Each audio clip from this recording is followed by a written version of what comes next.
COVID-19 pandemic on the global front. However, Mr. Speaker, sir, my ministry is continuously encouraging the local food industry to pursue the shift to biodegradable alternatives. As regards the other non-biodegradable single-use products, which have been completely banned, enforcement operations are being regularly carried out by officers of my ministry, the police de l'environnement, and local authorities.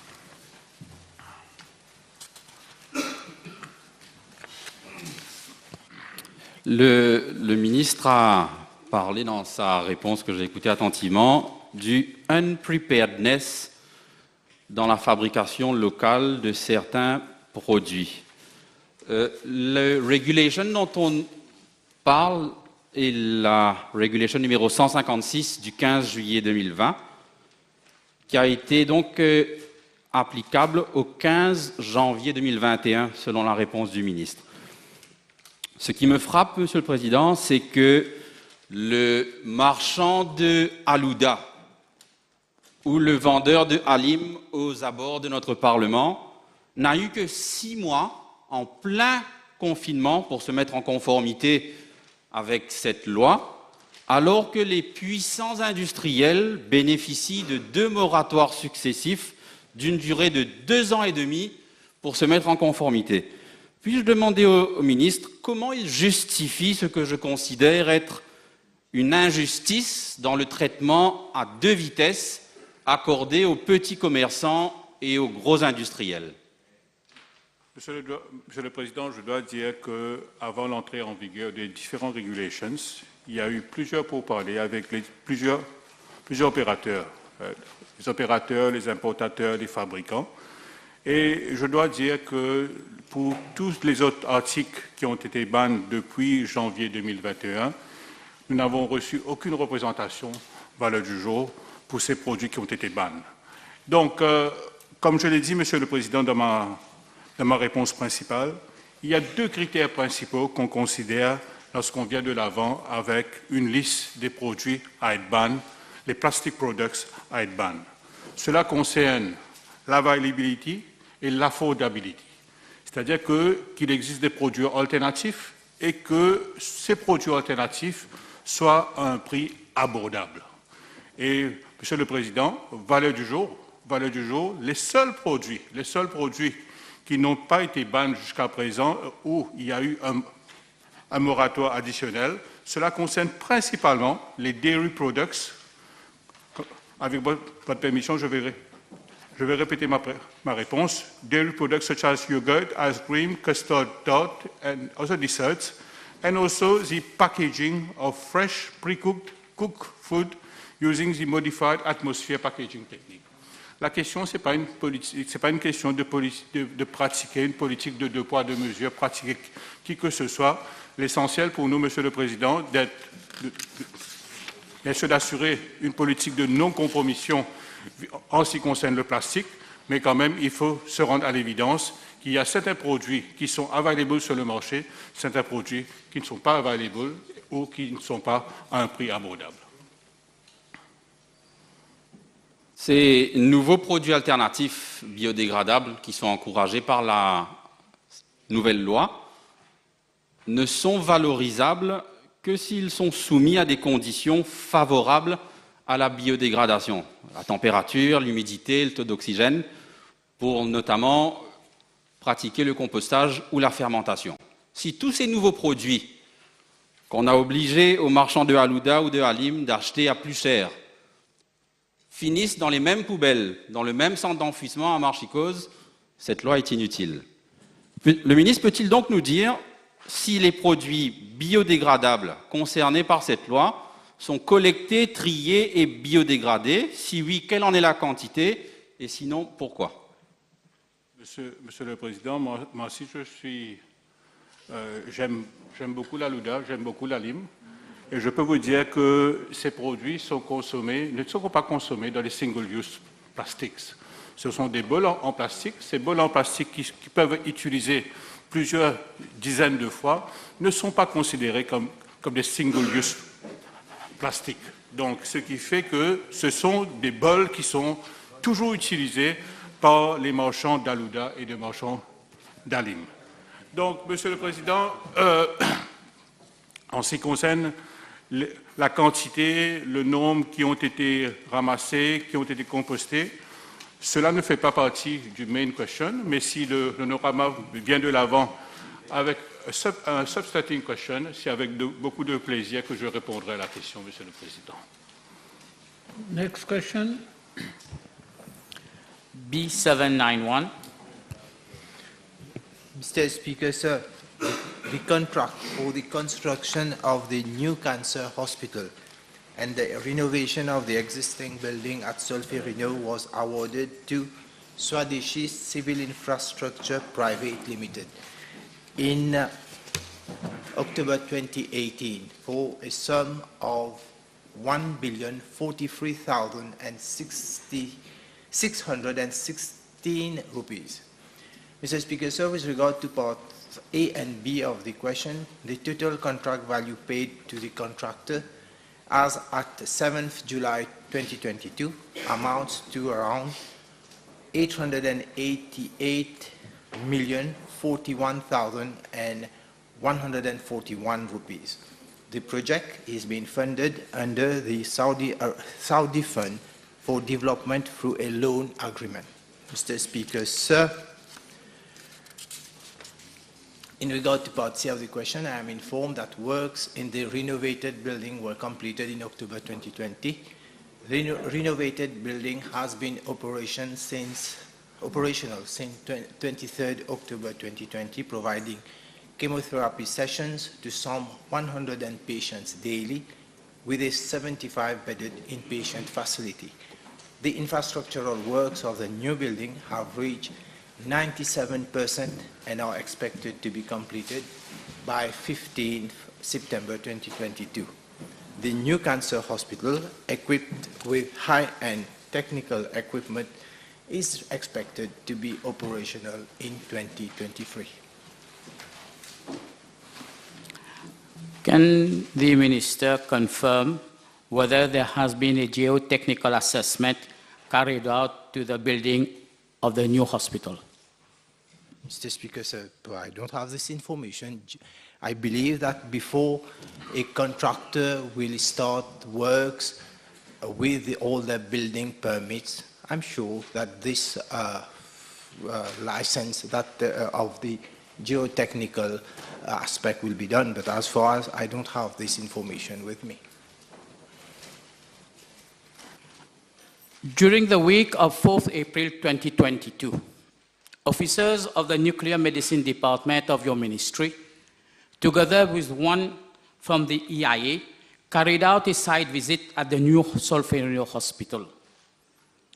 Can I ask the Minister whether his ministry or himself has received a report which mentions serious shortcomings with a very high degree of water ingression, where even by the water resources unit are talking about water flow passage beneath the hospital, and concerns have been raised concerning the installation and usage and optimal performance of the PET scan in a basement where there is so much humidity.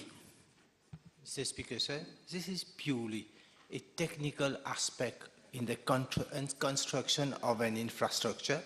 Should this question be forwarded to me, I will have, of course, given all the explanation. I request the member to come up next week to give all, so that I can give all these the answers related to this question. I will be glad to give answers on that aspect. Next question. B792. Mr. Speaker, sir, the subsidy scheme was introduced amid COVID-19 pandemic in July 2021, when external factors beyond the control of government resulted in considerable economic slowdown and price hikes on a number of products.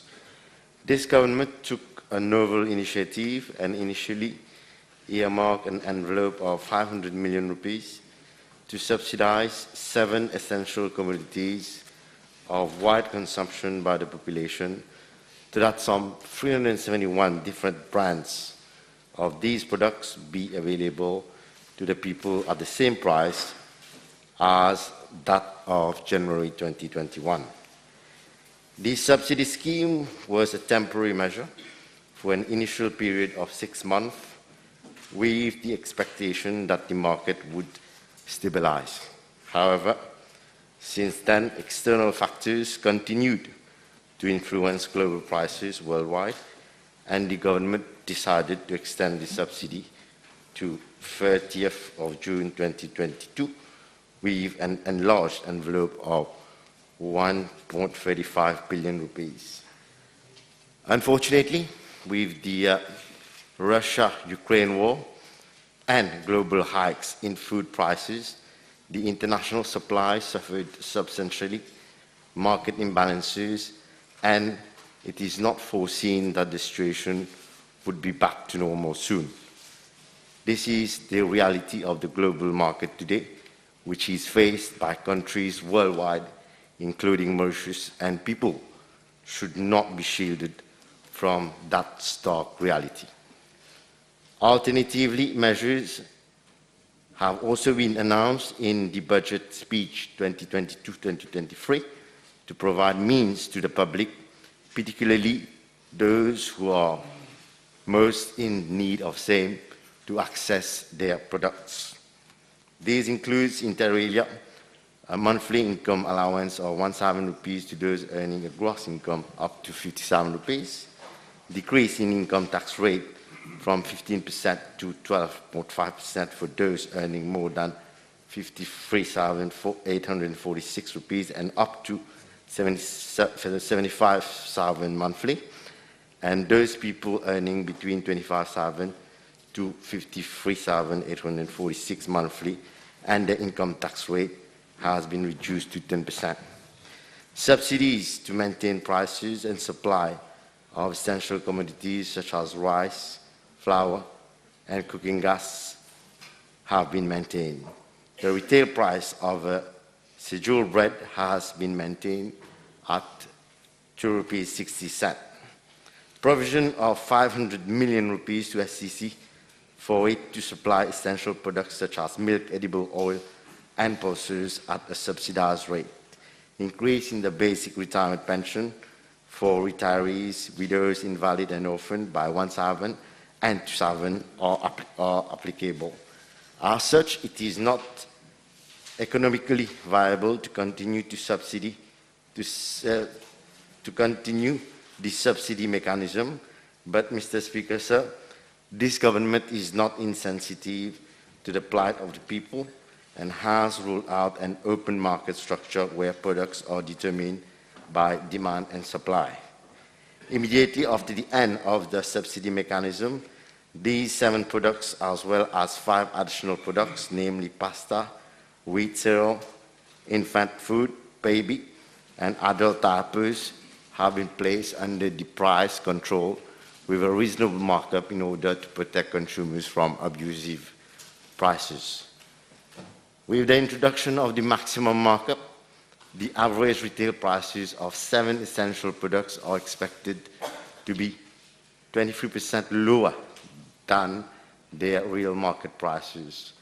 As regards to infant food and diapers, with the maximum markup, it is expected that the average maximum retail price will be reduced by 8% and 4% respectively. Accordingly, the survey is carried out by the Consumer Affairs of my ministry. The market is reacting satisfactorily to the new regulation. Honourable Minister, tell the House the number of inspectors carried out in different places across the island as cases of abuses have been increasing daily.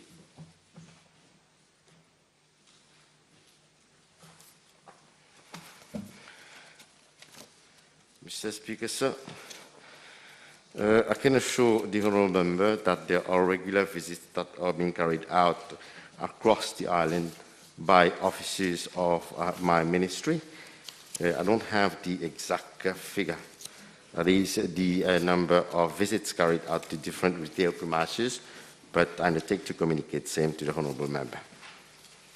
Can I know from the minister how many inspectors the ministry have to carry out these duties? At least the number of ministers? Like I Of said, inspectors? Mr. Speaker, sir, we have several officers across the island. I don't have the exact number, but inspections are being carried out. Next question. B793.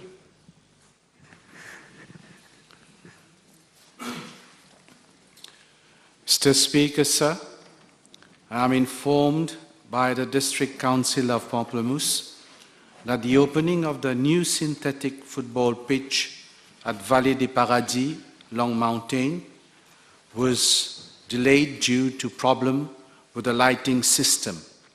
The problem has now been sorted out, and electricity has been provided, and the floodlights are in good conditions. The Council is now contemplating to open the facility to the public in the very near future.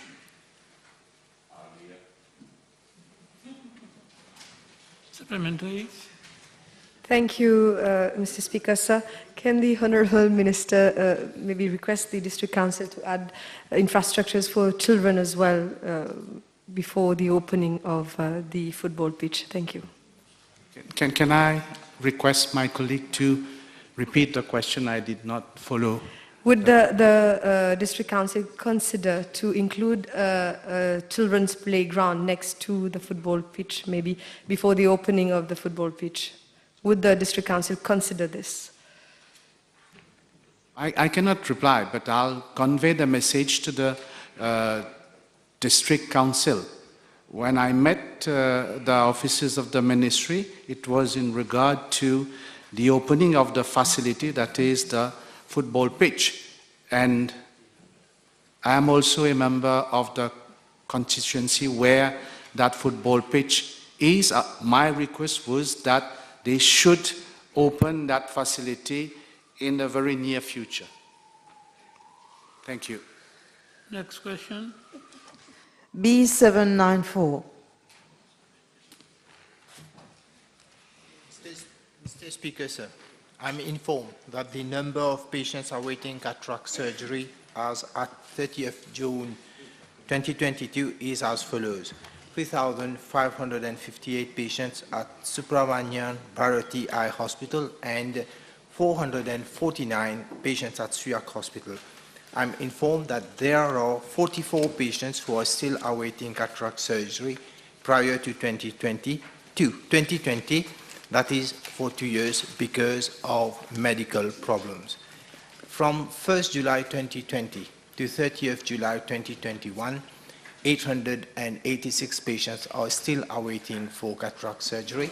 From 1st July 2021 to 30th June 2022, there are 3,077 patients awaiting for cataract surgery. The total number of cases awaiting cataract surgeries as of 30th June 2022 is therefore 4,007.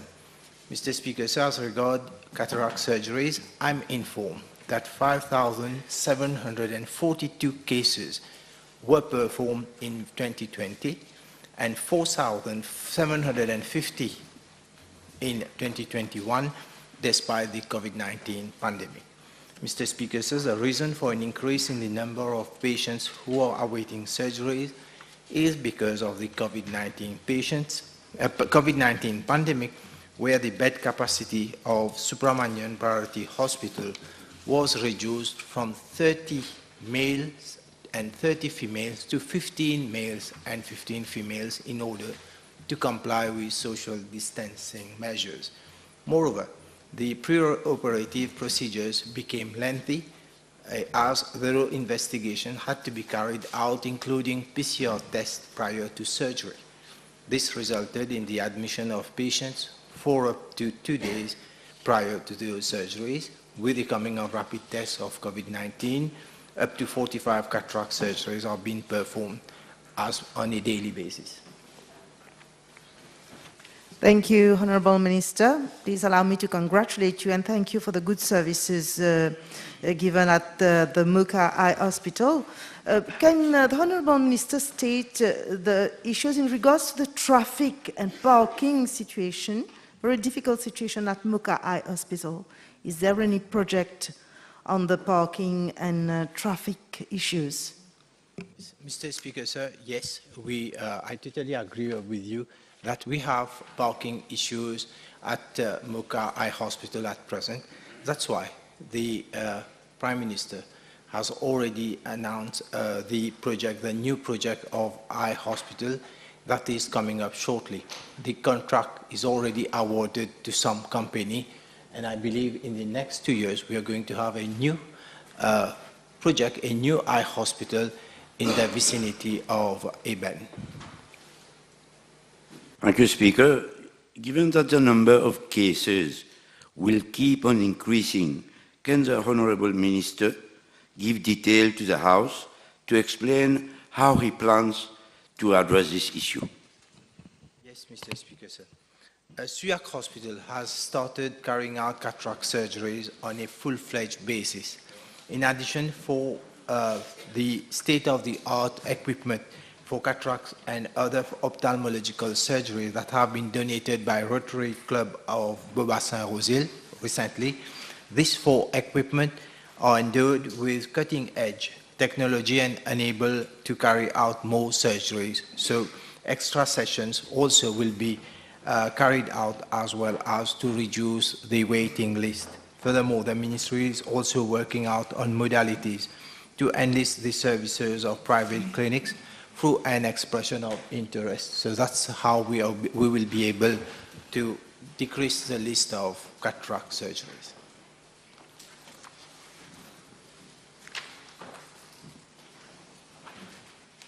Thank you.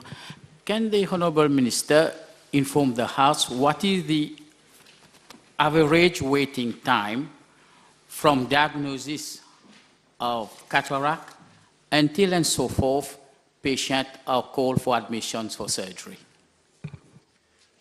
Mr. Speaker, sir, so for the Subramanian Bharati Eye Hospital, the waiting time for the year of this year is around 35 weeks. And for Suyak Hospital, it is 30 weeks. Next question. B795. Mr. Speaker, sir, as per established protocol in schools, drug-related cases are categorized as criminal offences and are reported to the police. I'm informed that since January 2015 to date, the number of reported cases involving students in relation to abuse of illicit drugs within school premises is 81, and the number outside school premises is 182. As regard cases involving staff over the past 7 years, I'm informed that there are 6 such cases, all outside school premises, 4 teachers, 2 in 2017, 1 in 2020, 1 in 2021, and 2 non-teaching staff, 1 in 2020 and 1 in 2021. Will the Honourable Minister inform the House whether any survey or study has been carried out to identify if there is any specific educational zone or region or school where the prevalence of drug abuse is more acute than elsewhere, so that additional support could be given to rectors and educators dealing with those students or staff involved in drug abuse, and if yes, to table same. Mr. Speaker, sir, no such survey has been carried out. However, the Ministry has a program and has got all our schools and staff informed. Presently, there is an awareness program being carried out. We're working with different institutions, la Brigade pour la protection de la famille, the CDU, and other institutions, along with the National Education Counseling Services, psychologists of the Ministry. We're working with the heads of schools and the staff so as to raise awareness about such cases and helping them to identify students showing certain signs of distress or of being showing signs of addiction. And so, will the Minister inform the House what rehabilitation measures have been taken so far, and to state the number of addicted students and staff who have benefited from rehabilitation services and support from educational psychologists working in the Ministry of Education up till now? Mr. Speaker, sir, the Ministry of Education offers support to the students in the schools. We don't have rehabilitation services. However, our educational psychologists work with the parents, with the teachers, with the students, and try to give them the right support. We follow the students, we give them support, we try to build up their self-esteem, we try to give them coping skills, and we try to help them to develop their strengths and to be aware of their strengths and weaknesses, but we do not have proper rehabilitation services as such. It's just an accompaniment, and we help students with their schoolwork, but the students showing these problems are referred to the Ministry of Health, and parents are encouraged to carry on with the follow-up with the Ministry of Health. Will the Minister inform the House whether an appraisal of the work done by Drug Use Prevention Rebound Programme, for which 4 million rupees is voted annually, has been done, or should we review or revamp our drug use prevention inside and outside schools? Mr. Speaker, sir, for years now we've been working with different institutions trying to bring information and trying to give students the support required. However, for the past 2 years, Mauritius has been working with the United Nations Office for Crime and Drugs, and we have come up with a special program in the curriculum, and we have worked it out along with the MI, and we today have a program in schools, the Get Connected program, targeting students of grade 8, trying to help them to build resilience and to be able to say no to drugs. Over and above this, in this present budget, we've got funds available for coming up with a program known as Rebound, which will be targeting students of grade 10 onwards. Honourable team. B796. Mr. Speaker, sir, if the honourable gentleman is referring to housing units that have been built, that are available, but not yet allocated, not yet sold, and therefore empty and vacant, my understanding is that there are remaining units at Dagoutière and Martaba. These are the last 2 NHDC projects completed that are still unoccupied because the applications are still being processed. Interviews have been carried out. Eligibility of applicants is being verified by NHDC. So it's a dynamic picture with the numbers gradually decreasing at Dagoutière and Martaba. If the honourable gentleman is referring to housing units that have already been sold but remain unoccupied, I do not think that the NHDC has a permanent monitoring mechanism on all the NHDC housing complexes built since the early 90s. So the information I have been provided with indicates that there are 21 unoccupied units. I thought the number would be higher, given the number of complaints I get from members of the majority and members of the opposition stating there are persons in need of housing and yet there are housing units that are left unoccupied. But the information I got from the NHDC is that from their records, as at present, there are 21 unoccupied housing units, respectively at Résidence Rose Notre-Dame, Résidence Ambre Montgou, Résidence Épiard d'Épinay, Résidence Alizé Petite Julie, Résidence Célestine Cottage, Résidence Cottagea 2 Cottage, Résidence Marguerite Saint-Julien d'Ottemont, Résidence Bouquinvilliers Camp de Masque, résidence Jade, Camp Itier, résidence Topaz, Souillac, résidence Pierre de Soleil, Souillac, and residence Lys at Bassin. So this is the information I have. Now, the 21 beneficiaries have informed the NHDC that they have not yet moved in due to lack of finance to complete the furnishing of their apartments. Now, with regard to part B of the question, I have answered this question on several occasions. I am informed that under the present laws, it is not possible for the NHDC to take any legal action against the owner of an unoccupied housing units. Hence, the question of considering the recovery and reallocation of unoccupied housing units to needy beneficiaries does not arise. But let me, just to be very clear, quote what I said in answer to my good friend, Honourable Kirin, who put the very same question in December last. And I stated in the House, I'm informed by the NHDC Limited that the purchaser becomes owner de plein droit of his housing unit once the deed of sale is signed before the notary. Consequently, unless the beneficiary breaches a condition of the sale agreement, the NHDC is not empowered to intervene, irrespective of whether a beneficiary occupies or not the house. Now, Mr. Speaker, I am not happy with this situation. I have asked the NHDC for some time now to review this situation.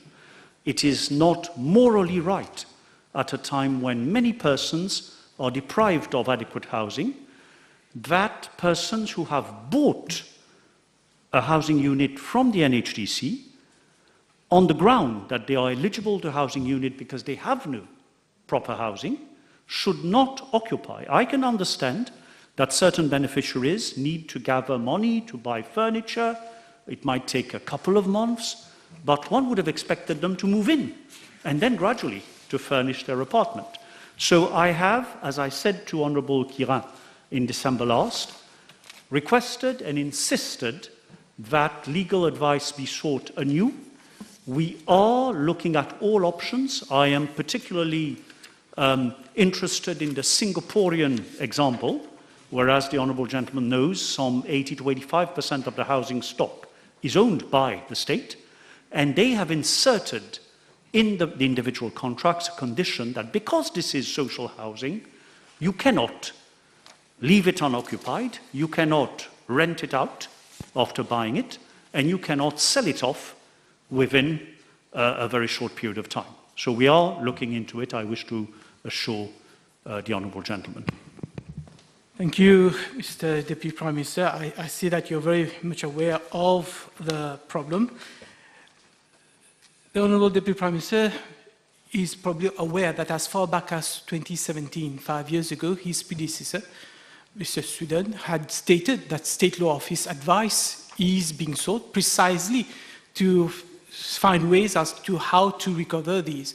So 5 years later, I hear the same answer from the Honourable Deputy Prime Minister. So it shouldn't be difficult, in my opinion, as a lawyer, to just include in the deed of sale the conditions that you yourself have just mentioned is there in the contract of sales in Singapore. So why is it taking so long?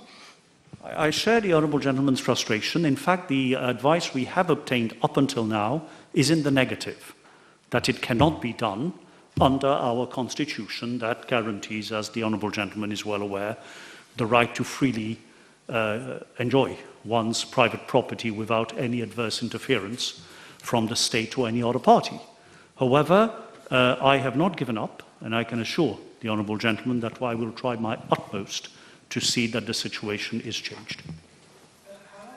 Have I understood correctly the Deputy Prime Minister saying that there is only 21 reported unoccupied unit, but at the same time there does not seem to be a team at the level of NHDC which monitors and carry out on-site inspection of each of the housing units to ascertain how many are in fact currently unoccupied? And if I understood correctly, then wouldn't the Honourable Deputy Prime Minister agree with me that it is necessary that NHDC has this monitoring team so that they can ascertain the extent of unoccupied premises?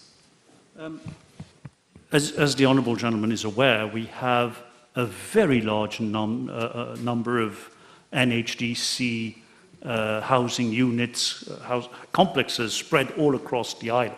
I don't have the exact figure, but it should be approximately 100, if not more. And it does not, at this point in time, serve any useful purpose, because the figures will not provide a solution in themselves. But both he and I, and all members of this House, know that this is a real problem that we must address. The NHDC tells me there are 21. I suspect there are more, maybe that have gone unnoticed. And this is, again, a dynamic picture. A unit that is occupied today may be unoccupied tomorrow, and we learn about it when the neighbors begin complaining of drug addicts or whatever breaking in. So it is a major preoccupation of mine, as it is of the Honourable Gentleman. I would welcome suggestions and ideas. Let us work together and get this sorted out as soon as possible. Next question. B797. Mr. Speaker, sir, I am replying to this parliamentary question on the assumption that the honourable member is referring to the expatriate workers who work in Mauritius on the strength of a work permit issued under the Non-Citizen Employment Restriction Act. Mr. Speaker, sir, I am informed that prior to September 2020, contributions to the National Pension Fund in favour of expatriate workers were payable from the first day of employment, except for those working in the export manufacturing enterprise, where such contributions were payable after a period of 2 years. The rate of contributions by expatriate workers up to August 2020 were to the tune of 3% of their basic salary to the National Pension Fund and 1% to the National Saving Fund. The contributions to the NFMPF have ceased as from September 2020, following the coming into operation of the Contribution Sociale Généralisée, Regulation 2020 made under the National Pension Act. Mr. Speaker, sir, I am further informed that all contributions to the National Pension Fund that have been made in favour of expatriate workers as at August 2020 are refunded to them under Section 23B1 of the National Pension Act at the expiry of their contract of employment or work permit or on termination of employment. Mr. Speaker, sir, I am also informed that contributions to the National Saving Funds are refundable as lump sum to a non-citizen on the ground of expiry of contract of employment or work permit or termination of employment as provided in the definition of retirement under Section 2B7 of the National Saving Fund Act.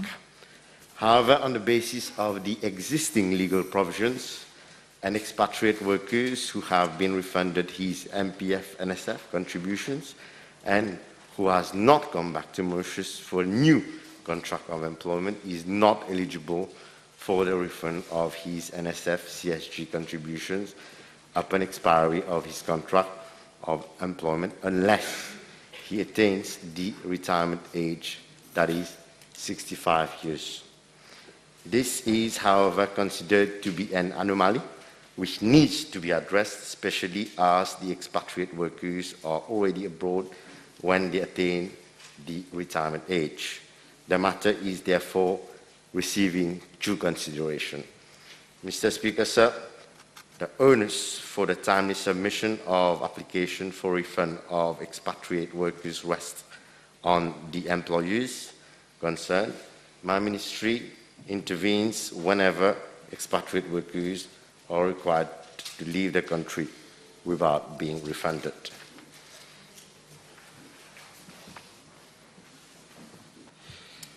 there is an anomaly between the NPF and the CSG, as mentioned by the Honourable Minister. Can the Minister envisage to bring amendment to the existing regulation on CSG so as these expatriates are reimbursed their contribution before they return to their respective countries? Mr. Speaker, sir, as admitted, there is effectively an anomaly, but for any amendment pertaining the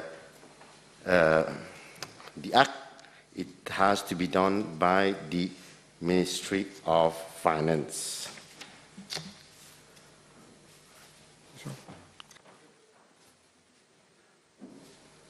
Next question.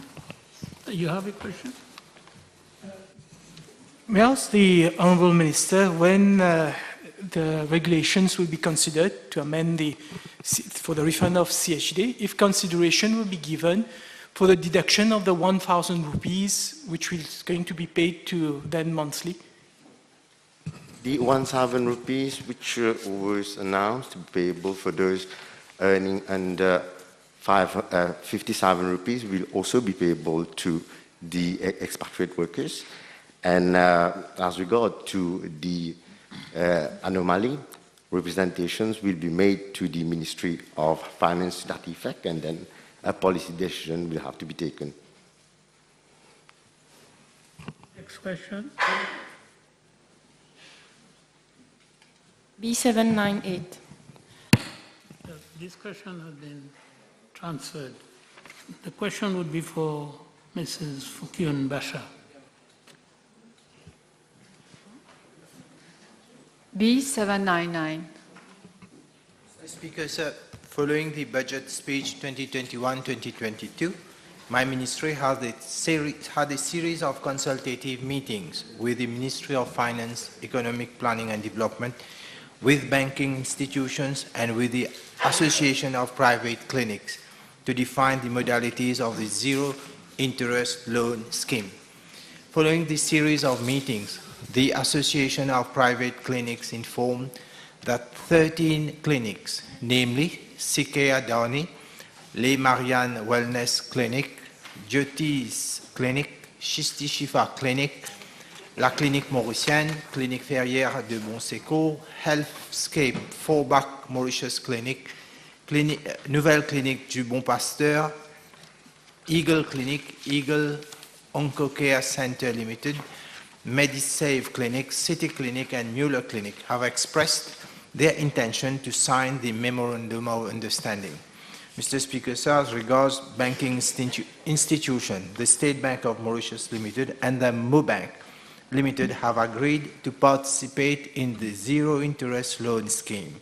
A draft Memorandum of Understanding has been prepared to that effect, and the Attorney General Office has been consulted in the matter.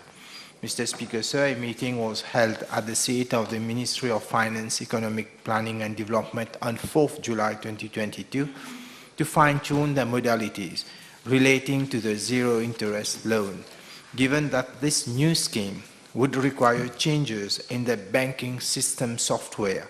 Banking institutions have requested for 3 to 4 months' time to enable them to bring relevant changes to implement this scheme. The Memorandum of Understanding would be signed in due course. Thank you, Mr. Speaker. L'honorable ministre peut-il nous donner les raisons pour lesquelles certains traitements sont disponibles dans les cliniques privées, mais non pas dans les hôpitaux publics? Et qu'est-ce qui est fait pour remédier à cela? Mr. Speaker, sir, I would request the honourable member to give me the list of services that are present in the private sector and not in the public sector, to be more clear with the question.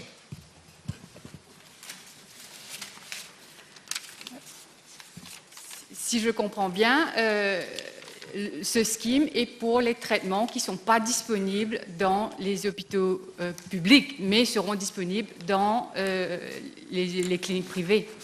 No, Mr. Speaker, sir. This is not the zero-interest loan scheme for patients. There are so many patients who are following treatment with a private doctor, and that private doctor is not working in the public sector. And if it case, especially in case this patient, they are willing to go for an operation in the private sector. So this is meant for that purpose. And again, I will request the honorable member to give me the whatever services are available in the private clinics which are not available in the public sector. L'honorable ministre peut-il éclairer la Chambre par rapport au cas des patients qui nécessiteront plus d'un traitement, donc 2 voire de multiples traitements? Est-ce qu'ils seront éligibles pour ces prêts aussi pour tout leur traitement? Just because this question is not clear at all for me. In fact, again, I will say this zero interest loan is for patients who are willing to go any intervention in the private clinic. And this patient, he or she doesn't have that money. He will have a loan from a bank with a zero interest. And this is where the ministry is facilitating that loan, because we'll need to have a memorandum of understanding with the private clinics. So that is the procedures doing that. Now, next question. Yeah. B800.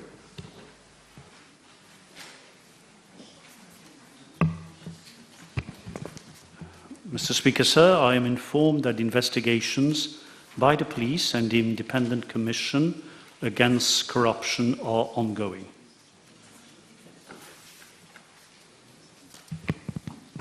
Yes, I hope that the Honourable Deputy Prime Minister realises that this investigation has been ongoing since 2019, and there are a lot of those bona fide purchasers who are still awaiting for the inquiry to be over. In the meantime, may I propose to the Honourable Deputy Prime Minister to consider the possibility of seeking advice from the Attorney General's office to see if those morcellement can be regularized so as to enable those purchasers to construct their residential home?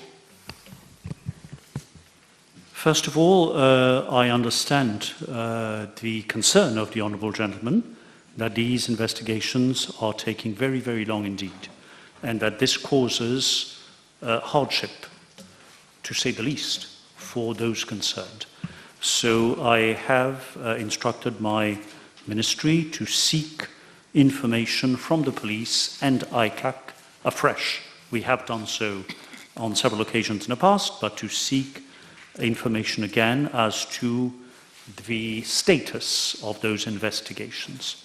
Now, as regards legal advice, so far the legal advice obtained would suggest that we cannot do much about it unless and until the investigations are completed. If the Honourable Gentleman, who is a law practitioner, has specific suggestions, I am quite willing to take it up with the AGO. From the Deputy Prime Minister, the number of people who has been arrested and interdicted in connection with this inquiry? I'm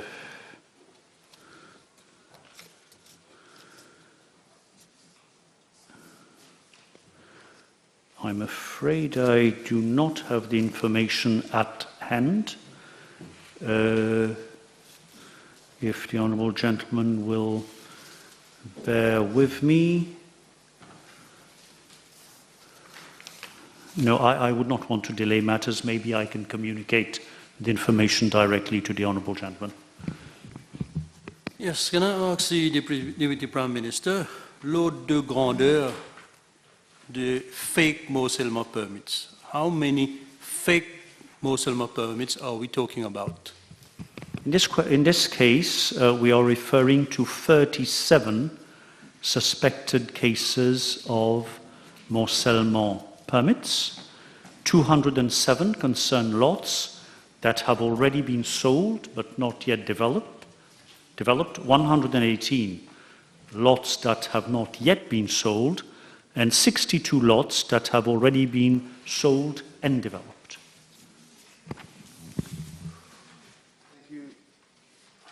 Thank you, Mr. Speaker, sir. In his reply, the Deputy Prime Minister mentioned about investigation which are being done by ICAC. Can he inform the House how much time it takes when the ICAC has already done the investigation to regularize the case for the people that have borderline under these Muslim? I'm being asked how long it would take once ICAC has finished the investigation. I'm afraid that is very much a hypothetical question. It's on a case-by-case basis. But obviously, being given the prejudice which would have been caused to the concerned party, we would try to expedite matters. But maybe, Mr. Speaker, with your permission to provide more clarity, I could respond to the query by Honourable Ramphol. The matter was reported to the police on 14th March 2019 and to ICAC.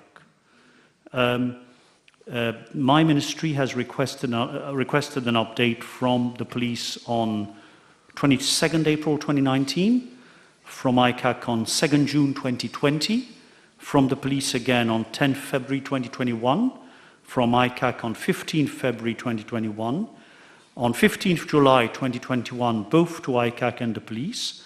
In July 2021, we contacted ICAC again. In September 2021, the police informed my ministry that the investigation was still ongoing, and I can go on just to establish that my ministry has been closely following up, and the last we heard on 4th of July, ICAC confirmed that its investigation is still ongoing. The table has been advised that PQB 836, 818, 823, 812, 829, and 832 have been withdrawn. For next question. B801. Mr. Speaker, sir, I wish to refer the honourable member to the reply made to PQB 905 on 9th November 2021 by the then acting Prime Minister, wherein he informed the House, amongst others, that my ministry had engaged with Facebook, now Meta, to address the irresponsible online behavior of certain users of that platform. The then acting Prime Minister also informed the House that following online meetings I had in July and August 2021 with Facebook officials, the latter had announced plans to recruit moderators so that content in Mauritian Creole could be addressed. Mr. Speaker, sir, in fact, I discussed with high officials of Meta, including the Director of Public Policy for Africa, based in the UK, and the Head of Public Policy for the African region, based in South Africa, and have expressed my deep concern with regards to the response time to address cyber incidents reported to it, and over which we unfortunately do not have any control. I also stress on the importance of Meta employing moderators having proficiency in Mauritian Creole language in order to better discern objectionable posts. The Speaker, accordingly, in a correspondence dated 6th of August 2021, Meta forwarded an advertisement for filling the position of a full-time post of market specialist to be based in the Facebook Dublin office, and had one of its requirements to be fluent in writing and conversational Mauritian Creole, demonstrable ongoing connection with the community in Mauritius, and detailed knowledge of its culture and common practices, amongst others. Further, in February 2022, Meta informed that it had refined its reporting process and was in the final stages of enhancing Mauritian Creole language capacity. As of late, Meta confirmed that it was committed to Mauritius and that it now supports content moderation in Mauritian Creole, but could not give specific details nor provide any information about its employees as per the company policies and their data protection laws. Mr. Speaker, sir, it is to be reckoned that Meta, being a private company, the government of Mauritius has no control over its activities lesser still regarding recruitment of its personnel. Thank you, Mr. Speaker, sir. In his answer, the Honourable Minister mentioned about the commitment of Meta towards Mauritius. Does this imply that ever since this commitment has been agreed on, let's put it that way, the cases reported on Meta, is it taking more time, or is it being we are finding solutions as soon as possible? Because so far as I have been putting questions here, we have been reporting so many pages, fake profiles, but nothing has been done. But does this commitment, guarantees us that as from now on, all the reported pages, fake profiles would be taken down? Mr. Speaker, sir, I have gathered some figures for the last year, July 2021 till July, as a date, there has been 2,465 incidents related to Facebook that have been reported on the online platform system, that is the MOCOS, the Mauritian Online Reporting System, which is overlooked by the CERT, the Computer Emergency Response Team.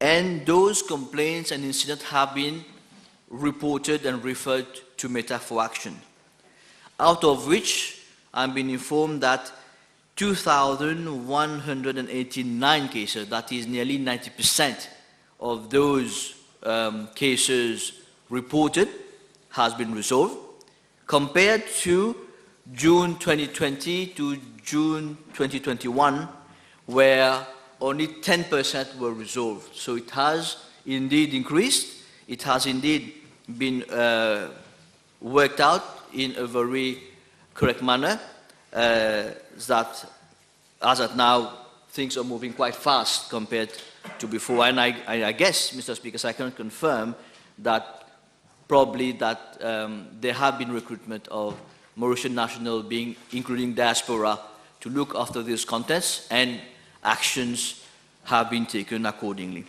At the same time, Mr. Speaker, sir, the House will recall that the new Cyber Security and Cybercrime Bill was passed in this August Assembly in November 2021, and the Act came into operational in December of last year. And this new legislation, let me remind, criminalizes offenses related to cybercrime and cybersecurity, such as misuse of fake profile, cyberbullying, extortion, and so on. So the law also is there, Mr. Speaker, sir, to take actions against anybody that goes against the law. The table has been advised that PQB 847, 849 have been withdrawn. Time over. Motion. Mr. Speaker, sir, I move that all the business on today's order paper be exempted from the provisions of paragraph 2 of Standing Order 10. Seconded. The question is that all the business on today's order paper be exempted from the provisions of paragraph 2 of Standing Order 10. Those in favour say aye. Those against say no. Aye. The ayes have it. Statement by Minister. Statement. Mr. Speaker, sir, it is with great shock and profound sadness that I address the House to pay tribute to the late Mr. Shinzo Abe, former Prime Minister of Japan, who was assassinated on 8th of July 2022 while delivering a campaign speech ahead of the upper house election.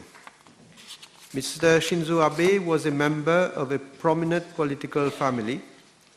His father, Shintaro Abe, was a leading member of the ruling Liberal Democratic Party, and he served as foreign minister from 1982 to 1986. His grandfather, Nobusuke Kishi, served as prime minister from 1957 to 1960, and his great-uncle, Eisaku Sato, served as prime minister from 1964 to 1972.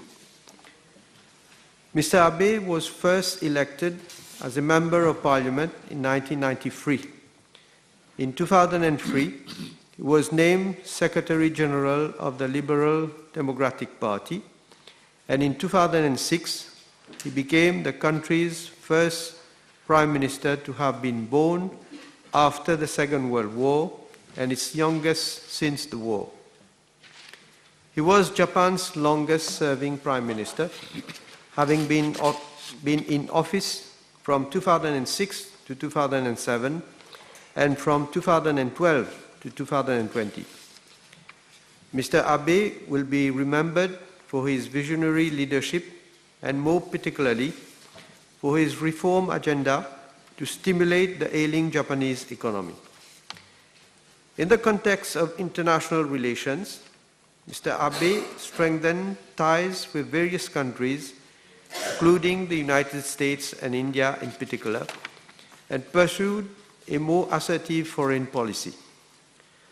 The late Prime Minister, Mr. Abe, was a shining example of a visionary world leader who was committed to the universal values of multilateralism and, in particular, to the emergence of a just and peaceful world order.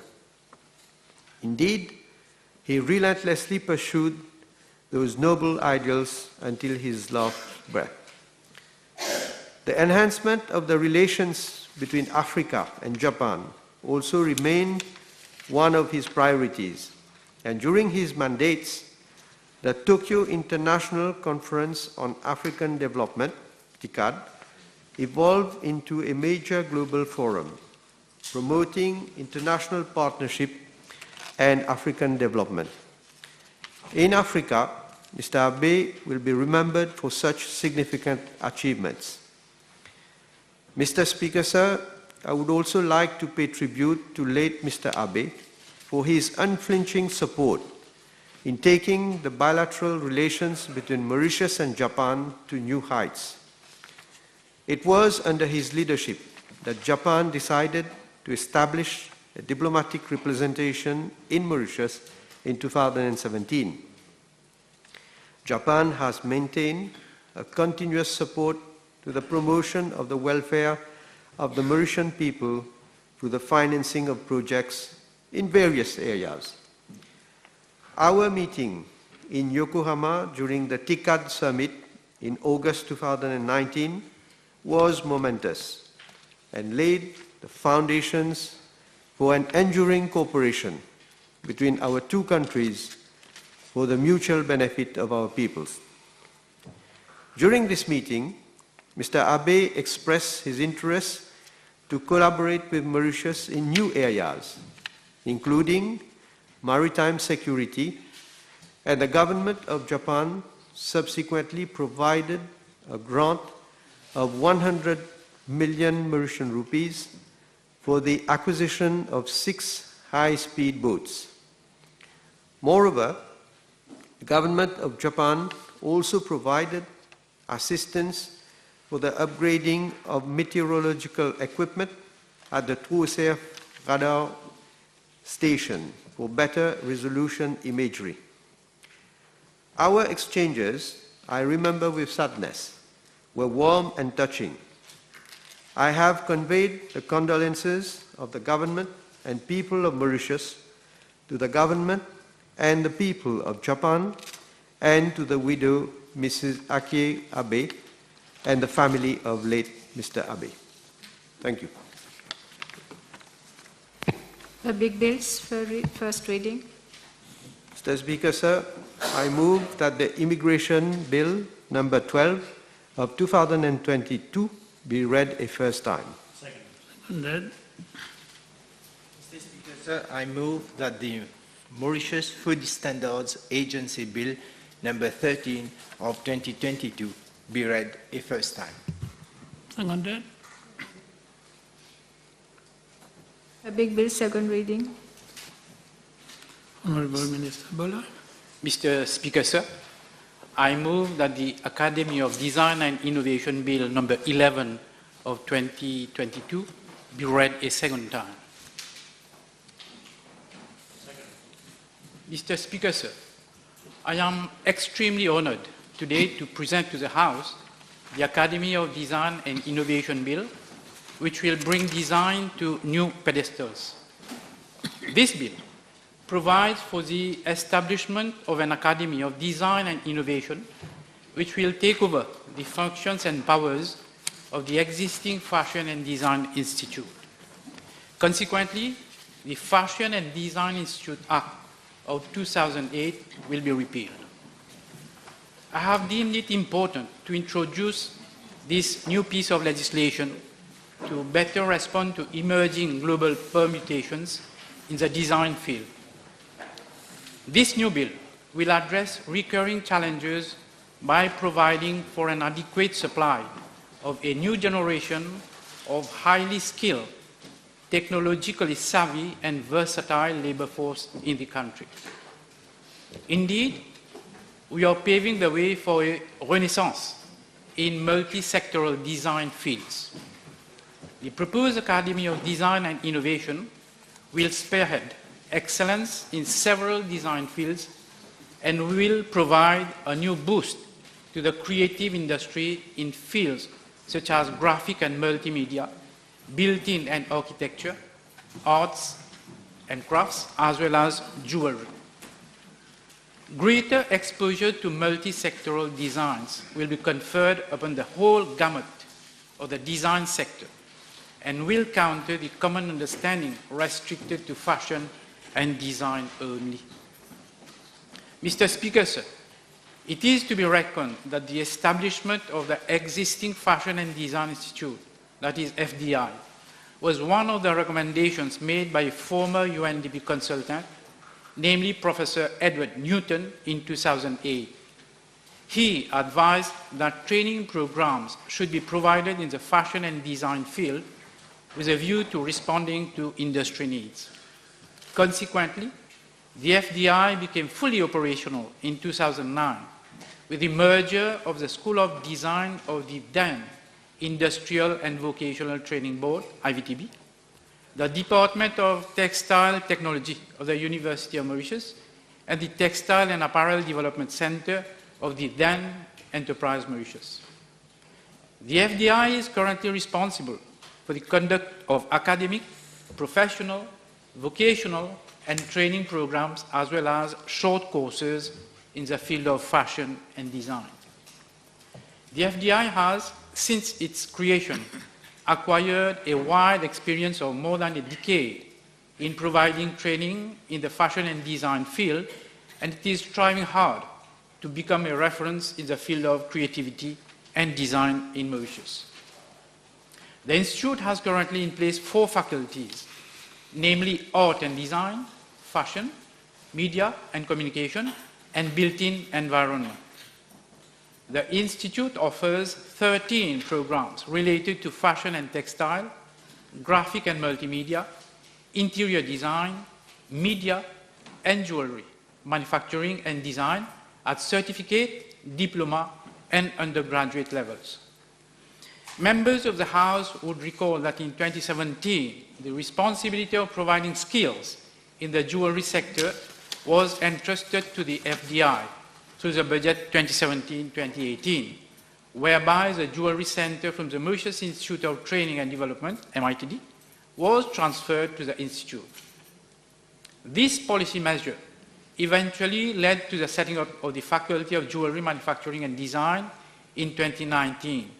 And since then, I take pride in mentioning that, as at now, 2 cohorts of students have been trained in this specific field and are already bringing their expertise to the jewelry sector.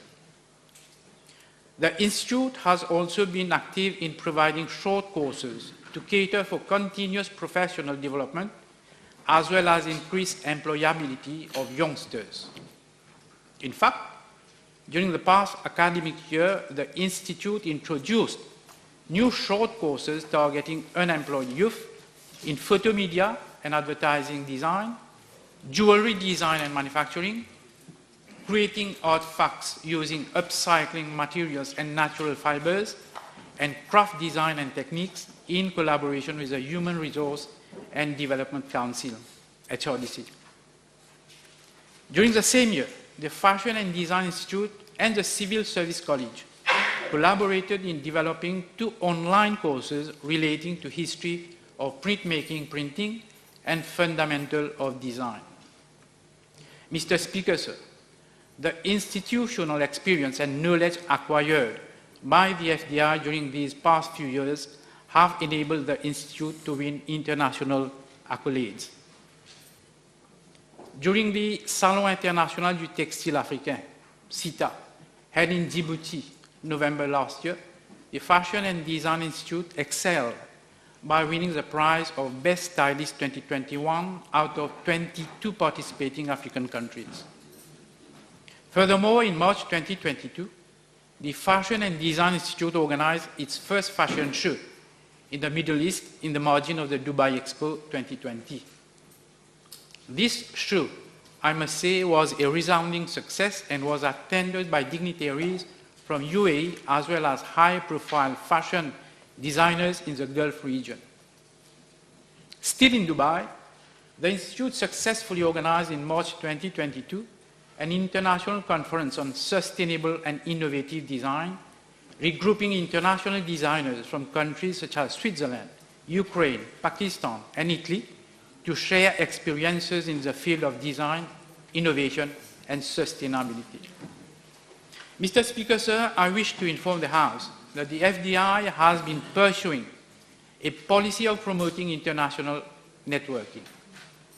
On this note, it is worth mentioning that in April this year, the Fashion and Design Institute signed an MOU with the Birmingham City University of United Kingdom with the objective of upgrading its level of education and quality of teaching. It is gratifying to note that since its inception, the FDI has trained over 2,000 students in the fashion and design fields. More encouragingly, the Institute is known for having a high employability rate of nearly 90%. It is a matter of pride to highlight that the offspring of the Institute has now become renowned designers, locally and internationally.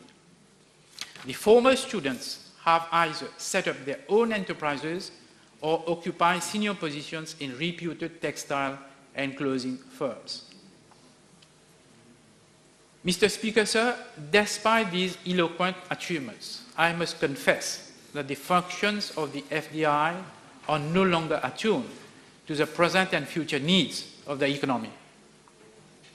There is an urgent need for the Institute to reinvent itself, to be better equipped to address emerging challenges, and to support the economy in terms of supply of skilled labor force, promoting innovative practices, and the adoption of state-of-the-art technologies in all economic activities. Hence, the setting up of the Academy of Design and Innovation. The Academy will be called upon to exercise a far wider role in promoting design education in the country, as evidenced by the overarching objects stipulated in Clause 4 of the Bill. These are to A. Promote excellence in the design field of fashion and textile, graphic and multimedia, built-in and architecture, jewelry, and arts and crafts. B. Promote multi-sectoral design fields. C. Disseminate knowledge of the design fields. D.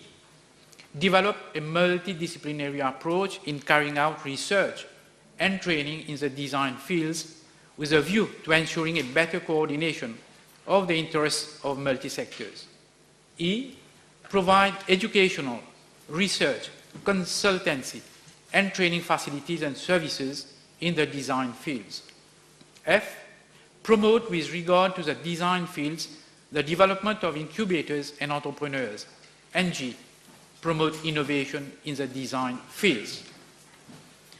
I wish to emphasize that one of the inherent limitations of the Fashion and Design Act 2008 is that the FDI was not conferred awarding powers. However, the Fashion and Design Institute has made recommendations to its main awarding bodies, such as Pearson, UK, and the University of Technology of Mauritius, for the award of certificates, diplomas, degrees, and other qualifications. However, In addition to being tedious and time-consuming, this process poses significant cost implications for the FDI, as the latter has to incur additional expenses to remunerate the above-mentioned institutions for the award of these certificates and degree programs. This House will appreciate that Clause 6 of the bill confers a much-needed power for the Academy to award certificates, diplomas, degrees, honorary degrees, and other academic or professional qualifications, whether on its own or jointly with any higher education institutions or international institutions. As such, the Academy in its capacity as an awarding body will be able not only to develop its own programs, but to hold examinations independently. The requirement of making recommendations to any university or any other institution for such awards will no longer arise with the coming into force of this bill. Mr. Speaker, sir, the importance of the Academy cannot be overemphasized, since it will henceforth not only promote excellence in the field of fashion and design, technology, but also explore innovation in other design fields, such as adaptive and medical apparel, technical and small textiles, furniture and ergonomic design, eyewear frame design, luxury jewelry design, as well as built-in environment and green architectural design. This is not an exhaustive list. New emerging global trends in design fields will be tapped into. For instance, the Academy will introduce new concepts in apparel design specifically for people with disabilities or with sensory issues, including comfortable wear for medical use and inclusive concepts to design wearables for all communities. Furthermore, technical and smart textiles, commonly known as functional fabrics and e-textiles, will also be promoted for industrial purposes and everyday use. As for furniture design, ergonomic features in relation to comfort, functionality, and the movement of the human body will also be considered. It is worth mentioning that this type of furniture is becoming more popular in modern design schemes. Design items and accessories for eyewear, such as frames and eyeglass cases, for fashion or adornment and protection against the environment, will also duly taken into consideration. As a consequence, the Academy will be able to extend its services to other sectors of the economy, contrary to the FDI, which was servicing mainly the textile industry. It is also envisaged that the Academy will contribute to the development of smart cities, which are gaining rapid momentum in Mauritius. Design will be called upon to take on a different dimension through more quality teaching, research, and innovation. Mr. Speaker, sir, Mauritius, as an export manufacturing country, is having to compete with many other countries, especially in the textile and clothing sector. It is noted that many of these countries have developed a competitive advantage through the establishment of their own design institutes. These institutes service this sector with the appropriate skill needs and are able to award their own diplomas and degrees. I can, for instance, cite here the Royal Academy of Arts in England and the World University of Design of India and the Dubai Design Academy, which are well known to be among the pantheon of renowned global education institutions in the design fields. Another point worth mentioning is that the fact, and I quote, industrial design combining innovation and creativity is essential for attaining the 2030 Agenda for Sustainable Development and its 17 Sustainable Development Goals, SDGs, especially Goal 9 on infrastructure, innovation, and sustainable industrialization, end of quote. This statement has been made by the United Nations Industrial Development Organization, UNIDO, as an acknowledgement of the key role that design plays in enhancing value addition and overall competitiveness. In fact, with its revamped mandate, I am confident that the Academy will provide value-based innovative industrial design courses and will contribute to the upgrading of technical and human capabilities in the manufacturing sector. Ultimately, this sector will benefit through the development of unique and competitive industrial designs and innovative product lines representing higher value-added goods and greater competitiveness. Another important factor is that with awarding powers, the image and the credibility of the Academy will be enhanced both locally and internationally. This will enable the newly established Academy to foster strong collaborative partnership with local as well as foreign educational institutions. It is expected that the collaboration with international educational institutes will help the Academy to ensure quality education and good business practices, as well as strengthen its expertise in specific skills, development, and research. The setting up of the new Academy will also open window of opportunities and will attract a greater number of potential students to develop and fine-tune their skills. It is viewed that the Academy of Design and Innovation will be a dynamic platform for research and design for a new generation of students and aspiring entrepreneurs. As a matter of fact, the bill makes provisions at various clauses, namely Clause 4F and Clause 5F, for the Academy to promote entrepreneurship through the creation of incubators, which will lead to more economic growth in the future. The Academy will also set up a user research design development center as part of its revamped mandate. I wish to point out that during the National Policy Dialogue on the manufacturing sector organized by my ministry in collaboration with the United Nations Economic Commission for Africa in March 2022, an appeal was made by manufacturers for high-skill training of their workforce. There was a recommendation to set up a dedicated school of textile to respond to the needs of the textile and apparel sector. The Academy of Design and Innovation will give due effect to this proposal by ensuring a proper restructuring of its actual FDI apparel center situated at Vallée des Prêtres by converting it into a user research design development center. This center will house a dedicated unit in textile and material technology to cater for specific industry needs. This center will also focus on addressing short-term as well as long-term challenges relating to sustainability, flexibility, and reliability for greater resilience in the textile and clothing sector. One of the rationales for the creation of the Academy is to strengthen its financial sustainability. Since its inception, the FDI has been heavily reliant on grants from government, even though it was generating a certain amount of revenue. However, this income has been far from sufficient for the Institute to break even, and therefore it had to continue to rely on state funds.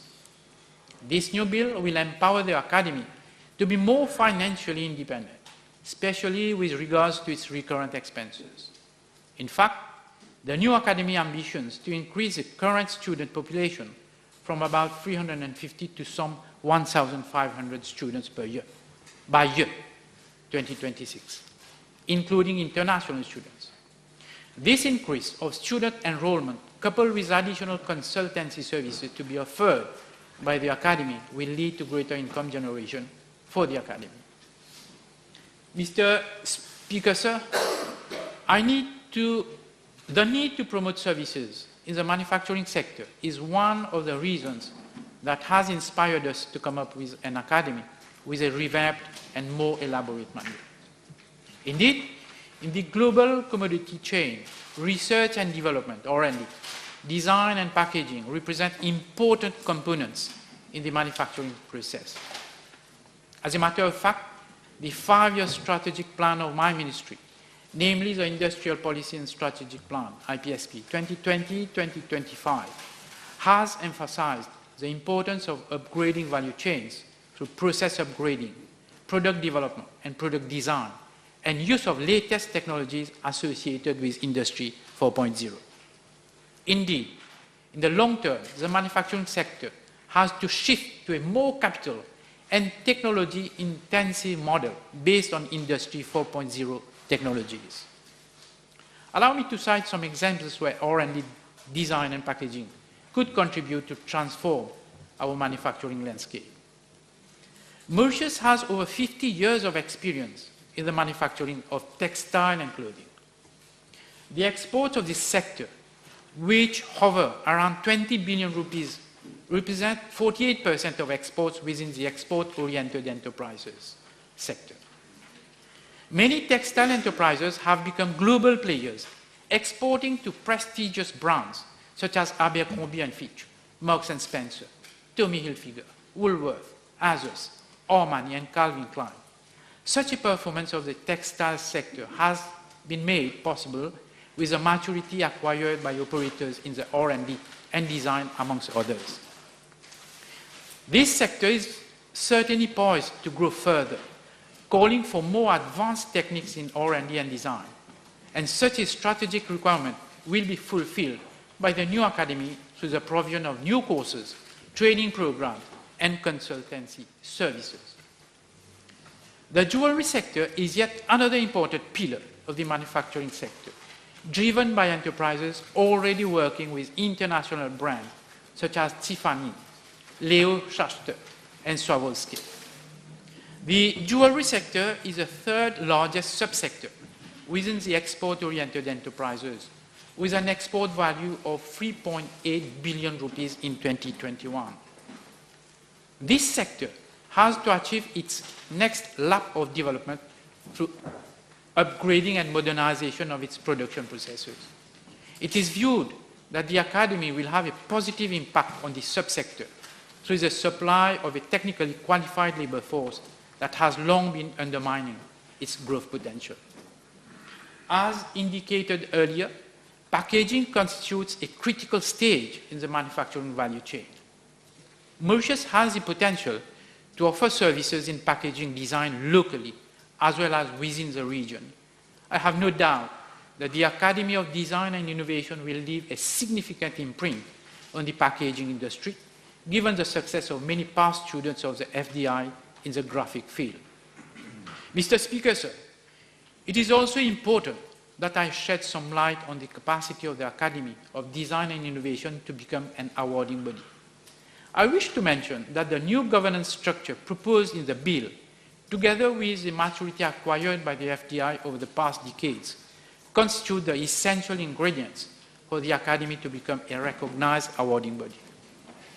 As per Clause 8 of the bill, the Academy will be managed by a board comprising representatives both from the public and private sectors, including representatives of industry associations. Such a constitution displays a fair representation of all stakeholders involved in the design field. The functions and powers of the board have been furthermore delineated in Clause 9, which is in consonance with the overall principles of good governance and management. With a view to attaining its enhanced mandate, the Academy will be manned by strategic new positions at managerial level, established under Clauses 14 to 16 for Head of Academia and Research, Head of Projects, Business Industry Development and Consultancy, and the Registrar. Such provisions will provide an added boost to greater professional paid services that the Academy may provide to the business sector. As for the Registrar, he will be the custodian of records, papers, and documents of the Academy, as in the case of other established universities. Mr. Speaker, sir, Clause 19 of the bill provides for the setting up of an academic council comprising key representatives in the education and design field, namely representatives from the Mauritius Examination Syndicate, Higher Education Commission, academic staff, and persons who have wide experience in design fields. This membership is highly relevant and is aligned with the vision of the Academy of Design and Innovation to become a recognized awarding body. The Council will, inter alia, prepare academic, professional, and training programs and will be responsible for the general regulation of teaching, examination, research, and training. It will have the power to recommend to the board the award of relevant certificates, diplomas, and degrees. Akin to senates of universities, the Council will be the authority overseeing teaching and research, as well as academic quality and standards, thereby charting out the overall academic direction of the Academy. Mr. Speaker, sir, as part of its social responsibility to promote talent, the Academy under Clause 25 will be empowered to grant fellowships, scholarships, and bursaries with a view to ensuring access to high-quality education to one and all. This is in line with government's objective to promote social inclusiveness and equality. Mr. Speaker, sir, as members of the House are aware, the Fashion and Design Institute is currently accommodated in 4 separate buildings in 2 different locations, namely Eben and Vallée des Prés. Such a situation is not conducive for an effective learning environment. In a bid to cater for the upcoming broadened activities of the Academy and to bring all its faculties in one location, the Academy will explore new premises to accommodate its campus for enhanced coordination and optimal performance. The proposed campus will be in line with Government Programme 2020-2024 in terms of innovative, greener, cleaner, and sustainable infrastructure, as well as providing for high-quality education in a conducive environment through modern technology. Mr. Speaker, sir, to conclude, I wish to reaffirm that the Academy will confer a multitude of benefits in the educational and continuous professional development fields in Mauritius. Besides offering a better career path to the academic staff, the Academy is geared to become a center of excellence and a leading design hub in the region. May I now, Mr. Speaker, sir, commend the Academy of Design and Innovation Bill to the House.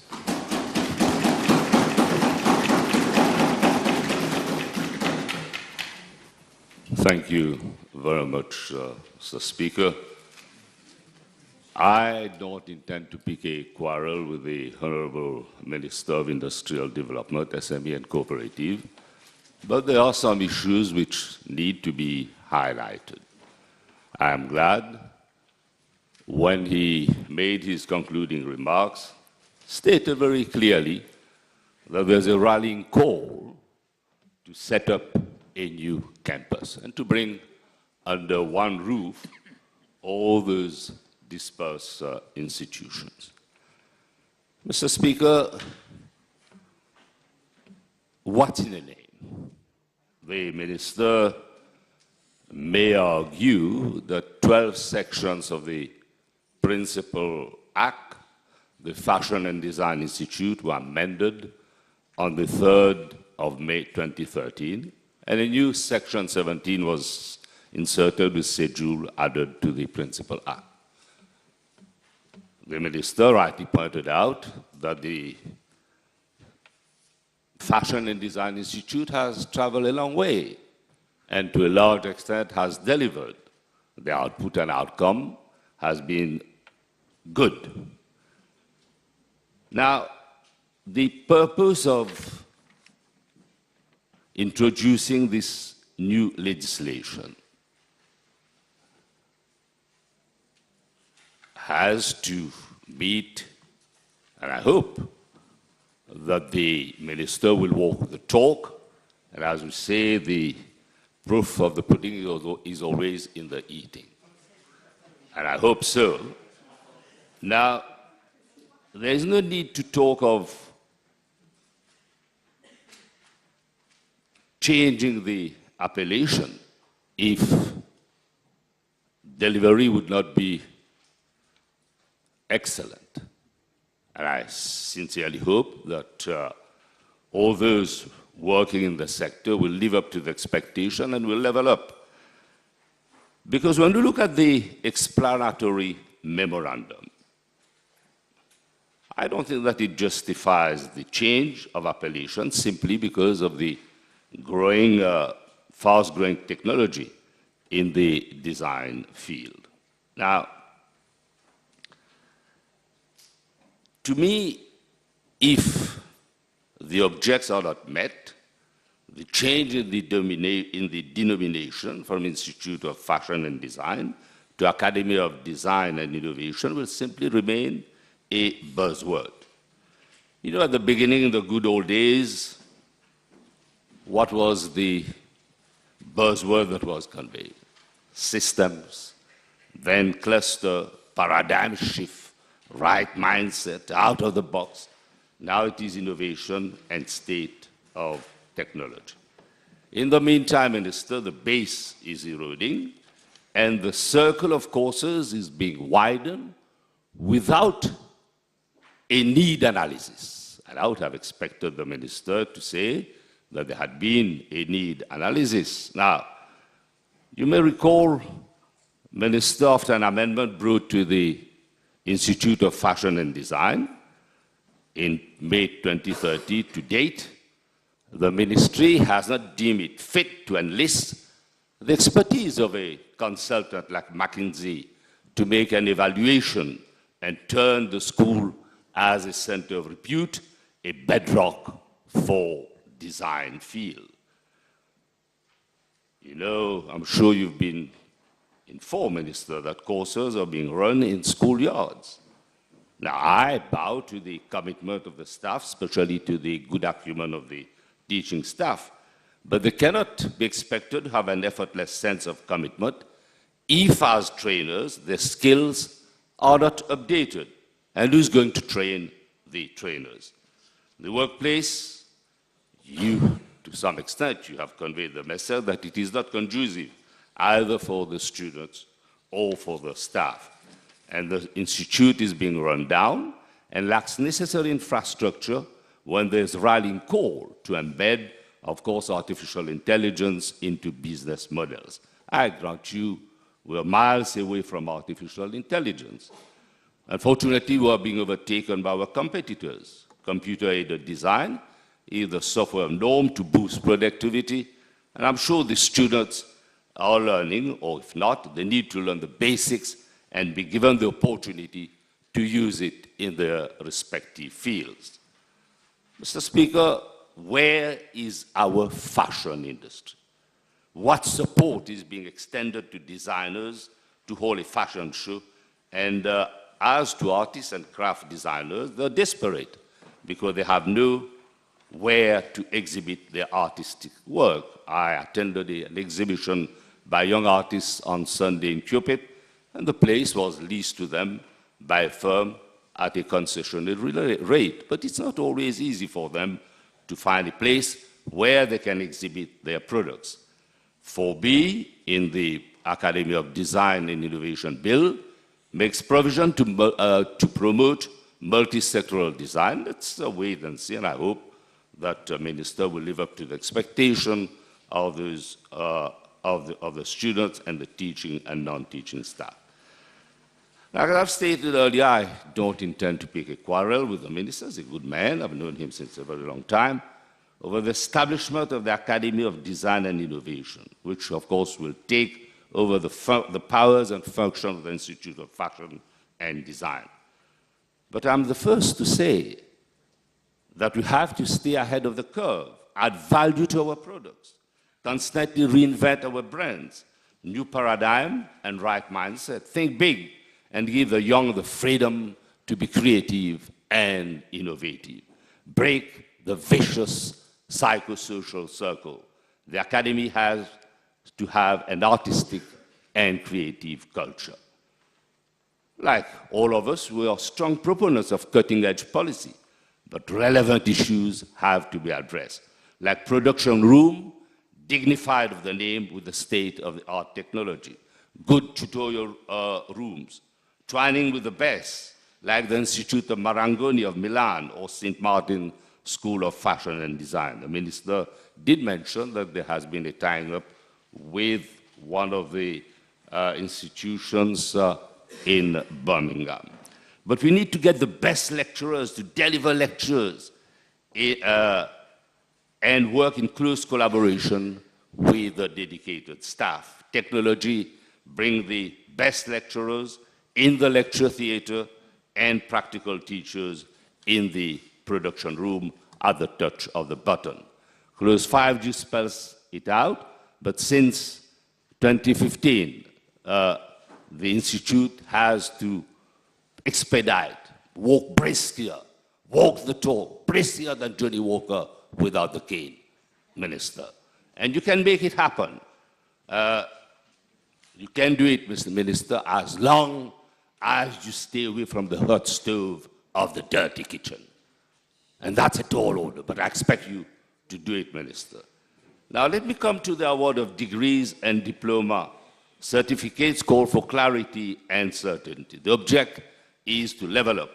When the bill was introduced in May 2008, there was wide discussions with all stakeholders at the bar of public opinion because the core issue remains recognition of qualification. And the key word remains prestigious. Mr. Speaker, under the Higher Education Act, the Higher Education Commission and Quality Assurance Authority, an assessment report has yet to be submitted to justify the status of the tertiary institution. When was the last evaluation exercise carried out? The trend, as the Minister has stated, is the linkage between industry and academia. And there should be no compromise on leveling up the process. The linkage is clearly spelled out in the Institute of Fashion and Design Bill, reinforced, I agree, I grant the Minister, in the Academy of Design and Innovation Bill. And I recall when the bill was debated in the House, the linkage was clearly spelled out. And it was Ramasitanen in his intervention who referred to what Professor Bhattacharya has done at Warwick University, created a school and the degree awarded by the university, brand name, but the autonomy to be a center of excellence. Of course, I grant you, Rome was not built in a day, but unfortunately set ablaze overnight by Nero. Let me come to Kellogg School of Management, founded in 1908, which is the business school of the Northwestern University, a private research university in Evanston, Illinois, faculty, and the alumni and the students have made significant contributions to fields such as marketing, management sciences, and decision sciences. Mr. Speaker, competition is fierce. The Minister has said it, and markets no longer give us the special and differential treatment which we enjoy for export. Our upper middle income status mean export quality brand products, export or die. Many of its textile and garment factories have relocated their activities to Bangladesh, India, Malagasy Republic to make the most of the most favored nation status, Mr. Speaker. I have some information which were relayed to me by the MEGSA on export of textile and apparel jewelry. From information relayed to me, it seems that we exported 42.6 billion of textile and apparel and jewelry.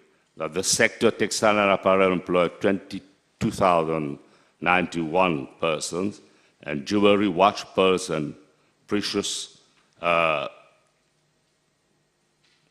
employ almost 1,500 persons. Mr. Speaker, so it's a sector which is growing, has the potential, but of course, common things are common. Unfortunately, one of the problems which is besetting us is an aging workforce. And I hope government will seriously look into this issue because we have no choice but to open up. If you want to attract investment, we need to make sure that we have the workforce. Notwithstanding the workforce, which is being skilled, upskilled, and reskilled in our institution. That's why I say, Mr. Speaker, it's important to protect our brands, our patented products, and we have to wage war on dumping and countervailing products. We have to say no to counterfeit.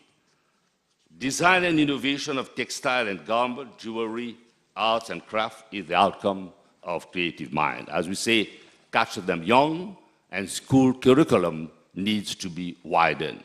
I'm not going to specifically highlight what Le Bocage or other schools are doing, But let me say that Le Bocage is a trendsetter and might please to widen the circle of opportunities in our primary and secondary schools. Why is Finland and Scandinavian countries more successful? There are lessons to be learned and drawn. The values of creativity, innovation are inculcated from infancy. We are doing all right, but inquisitiveness has to be a prominent feature of our culture. And against which background, Mr. Speaker, is this bill being introduced? In defiance of creativity and innovation? What is the crux of creativity and innovation if there's no freedom of information, if there's no protection of rights, Mr. Speaker, and patents? But the inquisitiveness, unfortunately, is being curtailed. And who's looking at you, kids? The big brother. The big brother is intercepting, who probably will sniff, will steal, and kill creativity. Let me look at the definition of design field. To me, it's too wide a spectrum, from fashion and textile to built-in and architecture. Yet to cluster, you have no choice, as we say, Minister. You cannot bite more than you can chew. And we have to produce for niche market. Let us get our act right and not like headless chicken running all over the place to be a recipe for disaster. As of now, Minister, there's a diplomatic row between Egypt and Mauritius over recognition of qualification in architecture, despite these qualifications from Egypt are recognized by EU and UK. Will the Council of Architect register graduates from the academy? The Mauritius Research Innovation Council has unfortunately suffered a huge setback since the departure of Professor Sadu. But I must acknowledge the goodwill and commitment of the minister. Unfortunately, there's a lot of resistance from the current director of the Mauritius Research Innovative Council. Mr. Speaker, if the board is to deliver, you need people who have a creative mind, who are forward-looking, who move with new trends. You cannot have people, unfortunately, like the director of the executive director of the Mauritius Research Innovative Council. I draw your attention. Make sure that this gentleman does not remove the cog from the wheel of progress. I know my good friend, the minister, certainly is monitoring the situation, but make sure that it does not happen. Now, we have, when you have an idea, it becomes relevant, as you said, Minister, if it is matured through research and development. And commercial value is added to it. And I'm glad that there's provision for patents and intellectual property rights. But we have to make sure that those who create, who innovate, get the fair share. And that has to be seen, and simply not treat them as students. Because if you want to give new thrust, new dynamism, not only you have to widen the circle, but you have to take on board those youngsters with creative minds. And the cluster is very important. That's why I asked the question, I said, where the outcome of applied of research, development, and innovation in critical sectors of our economy. The Research Institute, FARA, and University of Mauritius have to cluster. This is the time also to think of food security and make contribution to a second green revolution, although it's not directly linked. But the other day, I saw a young man using newspapers and leaves to make a wedding dress. I don't know who's going to wear it, but at least he has a creative and innovative mind. Now, fashion suppliers and brands, like other companies, are facing significant economic and geopolitical challenges. McKinsey's State of Fashion Report 2022 highlight how global trends are disrupting the fashion industry. What companies have to do to adapt and to thrive? I'm sure the Minister has come across the relevant analysis and findings of this report. The report covers the concurrent effects of the many challenges facing both suppliers and brands, including the war in Ukraine, the pandemic, the inflation, and energy crisis. Recovery in the fashion industry is relatively fast, and it is now on its feet. The Academy needs to have a research unit, which I mentioned is made. I'm sure it will have a research unit which can deliver and which will work closely with MEXA and other relevant stakeholders. Of course, the Minister has to insist on the best endeavors of the Council. No laid-back board meetings. The Academy has no more objects and wide powers, and to deliver it has to be run professionally to deliver. It has to safeguard and market the intellectual property rights and products of the Academy. I expect the Minister later on to elaborate.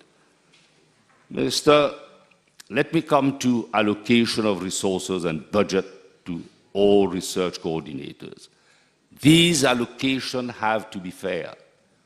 Don't do what the Executive Director of the Research Innovative Council has done. Funding has to go to research officers who can deliver, because the impact is very important. Bring in the best and make sure that policies which are chalked out are policies which can be implemented and resources allocated to those who can deliver. Mr. Speaker, let me remind the House, there was a time when Mauritius ranked very high in the Global Innovation Index. We were 52. Now our ranking has gone down to 82. We were 52 in the Global Innovation Index. Our performance was described as a most notable rank, and certainly positive change for the country at international level.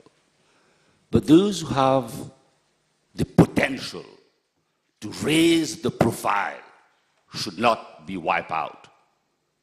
When you prepare your new roadmap, or when government does prepare its new roadmap, bring in the best, because at the end of the day, we want Mauritius to be the winner. Let me come to clause 15, which provide the human resources for synergistic or harmonious blending between academia and industry. And I mentioned earlier the relevance and importance of adding commercial value to research, development, and innovation. And this is relevant to the development of incubators and entrepreneurs. Clause 4A refers to 5 sectors that are being targeted by the bill, and yet clause 8.1 refers to only 3 board members. Hopefully all sectors will be aptly represented on a permanent basis and not co-opted, and not as co-opted members. These people should come from the industry with at least 5 years of experience, if not more. The Academy has to comply faithfully to clause 8, 6, and 7, because we have seen too many departures from firm undertaking.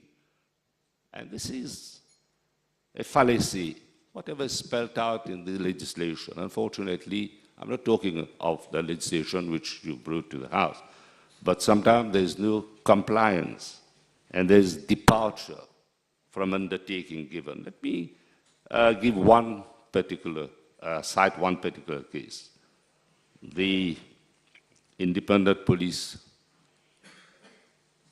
how you call that, IPCC? It's a pity complaints commission. It's a pity that it has political activists sitting on the sitting as members of this commission, and that's what we don't want to see happen. Because when we look at clause 8, 6, and 7, it's clearly spelled out that there would be no person who's politically affiliated. Give them the freedom, give the board the freedom to act at large, to act with a creative mind and to deliver. And there should be no undue pressure being borne on staff or on the registrar in relations to recruitment. Let the academic council do its work. We have seen what has happened recently in relations to papers which allegedly have been leaked. The political landscape has to be far away. Let institutions deliver, Minister. Let me come to clause 19H. Now, I think this clause, I expect it to be more explicit. And once again, the different sectors, I've said, must be represented.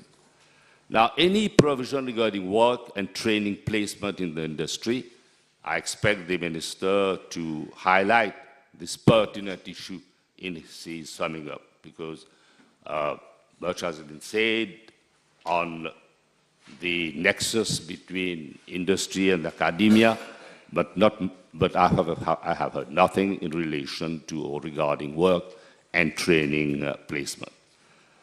Provision for the endowment funds, yes, should finance the studies of the outstanding students to the best institutions is welcome, because we have to put our best endeavor to bring our best brain. We have to be strong proponents of brain gain for endowment. Mr. Speaker, let me conclude by saying, who would not love to live in a country whose economy is powered by high business investment, workers with better skills and innovation? The new denomination should not simply be a soundbite or buzzword. What we want is a strong link in the conveyor belt of development, and the academy can deliver, subject that we don't allow people from the dirty kitchen to interfere or to intervene. Thank you very much. Members suspend the sitting for half hour.